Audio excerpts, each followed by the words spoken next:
This month, Claire Campion is back in the studio with an excellent method for making multiple, perfect, half-square and quarter-square patchwork triangles, which are used in so many quilt designs.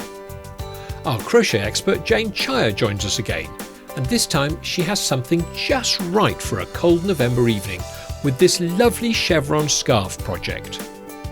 Valerie Nesbitt is also with us this November, showing us a brilliant stitch and flip technique, using up your old scraps to create lovely patchwork projects. And our Tip Thursday for November features textile artist Dion Swift.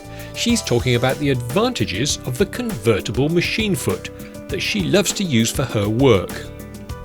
And also this November we are trying something a bit different by offering you our first ASMR video.